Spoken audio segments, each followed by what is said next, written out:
viewers, thank you for keeping tuned to JCO Television. It is the news bulletin at 9. I am Adia. In the headlines tonight, the police has warned against juvenile thieves roaming around Makerere University. 200 South Sudan civilians drowned in ferry accident on White Nile. JCO wins friendly football match against Communication. The police has warned against juvenile thieves roaming around Makerere University campus. Jackson Muchunguzi, the Assistant Superintendent at Makerere University Police Station, warns of the invasion of thieves in Makerere University. He says the thieves are street children from the neighborhood slums in Katanga and Chivulu. Our reporter was there and brings us all the details. We have got invasion of street kids from slum areas of Chivulu, Katanga. Muchunguzi explains they come in many different ways, such as selling DVDs, especially to ladies, begging at night, yet sent by mature persons, and seeking sympathy from campusers. They are coming in different pretexts. Number one, they come selling DVDs, CDs. They know campusers, especially girls, love these CDs, soaps. Secondly, they come at night in the pretext of begging. We don't have what to eat. When they have been sent by old mature persons, then in the long run they grab your bag and take off. Same kids, regardless of begging and selling some few items within there, they come saying that they have chased them out of school, trying to buy sympathy from campusers. Jerry Wanduda, a former student of Kirinya Homesdalen Primary School, was held at the police.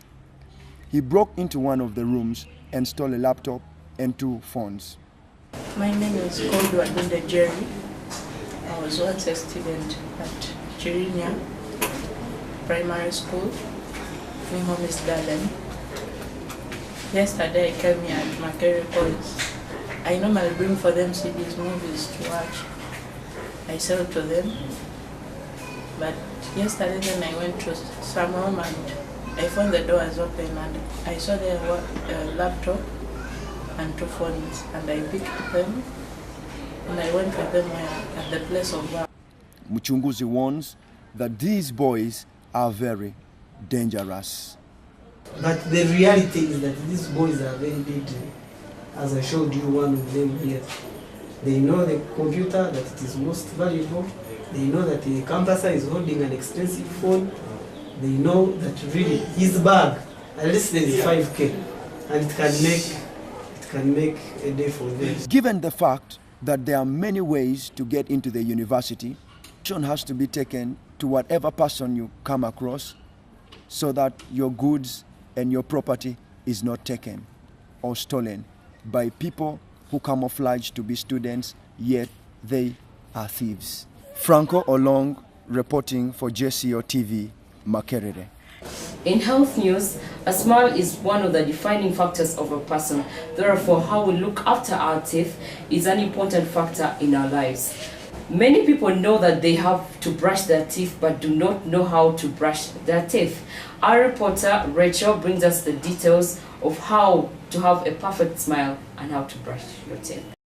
A smile often shows happiness, pleasure, and makes one approachable to other people. It is very important for one to understand the basics in keeping this smile proper. Dr. Charles Mujisha, a dentist at St. Catherine's Clinic on Buganda Road, says that it is important for people to learn proper oral hygiene practices such as proper dieting and regular brushing of their teeth to prevent tooth decay and there are 2 major factors in nutrition.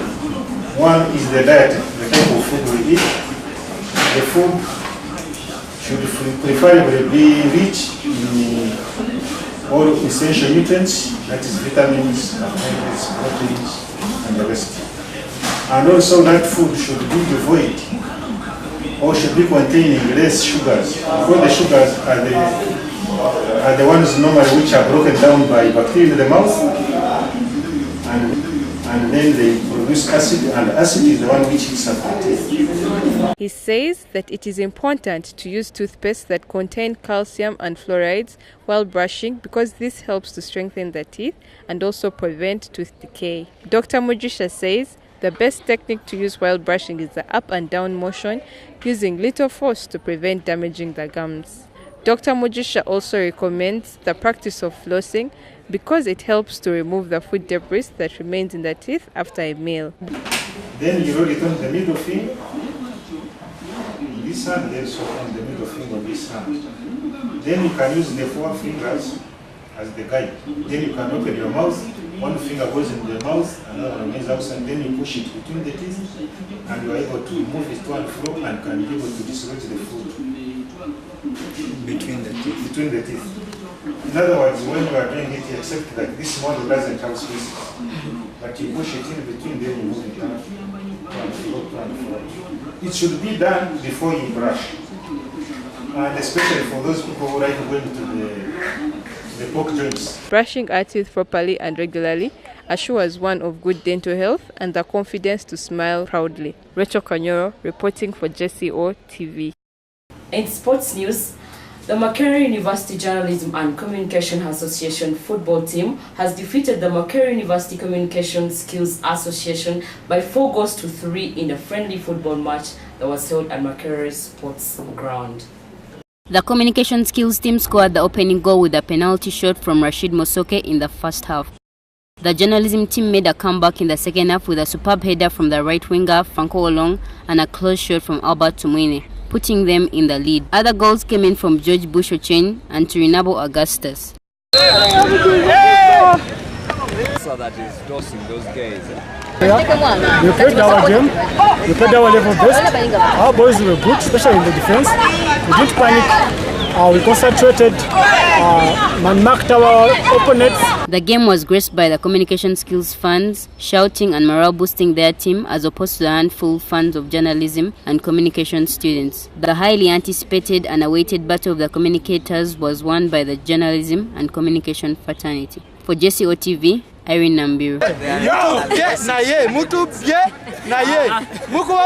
In international news, at least 200 South Sudan civilians have been drowned in a ferry accident on the White Nile River. Reports show that between 200 and 300 people, who included women and children, drowned as they were trying to flee the fighting between the government and the rebel forces in the northern town of Malakal. The reports we have are of between 200 to 300 people, including women and children. The boat was overloaded, Army spokesman Philip Ugger told the AFP news agency. They all drowned. They were fleeing the fighting that broke out again in Malakal, he added. The violence erupted on 15 December between forces loyal to President Salva Kiir and soldiers backing Riek Machar, his former vice president. Well, that marks the end of our news bulletin tonight. Thank you so much for keeping it JCO Television.